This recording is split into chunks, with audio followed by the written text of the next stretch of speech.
A few weeks ago, Emily introduced you to Colin Haynes, grandson of Fort Wayne's own Dick Stoner.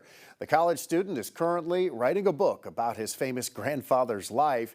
He's also had a hand in restarting the Fort Wayne Magicians Club post-pandemic.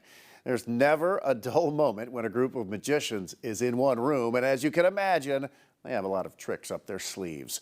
As Emily explains, the fun they have together and the passion for sharing their craft is what makes the Fort Wayne Magicians Club positively Fort Wayne.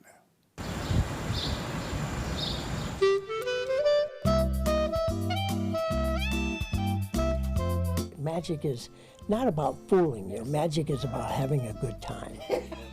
I love the fact how I get to entertain people. It brings thrill into people's life. For a time back in the 10s and 20s, Fort Wayne was referred to in magazines such as the magic capital of the world, just because of the sheer amount of magicians that were in this town. While that title may now belong to a different city, Fort Wayne magicians are still very much around. Everyone and anyone can do magic and see magic. I started in 2005. I started when I was like about 8. And after a pandemic hiatus, And I think we're getting more interest in people coming back. the Fort Wayne Magicians Club is working on a resurgence. You don't want magic to die out. The meetings are held where else but at Stoner's Fun Store, Magic is fun at Dick Stoner's. a mecca of magic tricks and supplies for magicians of all skill levels. I was actually here buying a deck of cards, and randomly they were telling me that they were forming a magic club and if I would be interested, and I thought, why not? It's just fun, just getting together and talking about magic, performing magic, getting feedback on your act or the effects that you're doing. How did I do that trick you made?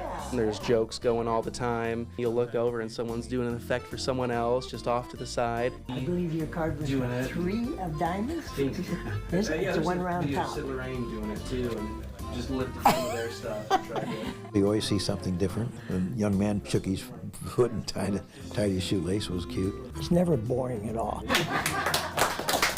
Even if you know the illusion, it's the presentation. And you look at a person, if you know that illusion real well, they might present it different, and you go, wow, I like that better way. To be here and have a place in our community where you're surrounded by magicians and people who are very passionate about this art, it's very special. It's really cool because it tells me that there are still people out there that appreciate magic and is willing to take their time and learn. It's almost like never losing that sense of childhood wonder and being able to relive that every time you see a trick. And even when you're doing the magic and you know how it's done, just the joy that you get from not fooling someone but astonishing them or just brightening their day. It's addicting. Oh, fantastic. I know Emily had such a great time going out there and putting that one together. I love how it connects generations, too. We do want to note that the official title of the club is the A.H. Stoner IBM Ring 221, IBM standing for International Brotherhood of Magicians. The A.H. Stoner was added in the 80s to honor Dick Stoner's father, Albert, who helped create the club. Love that.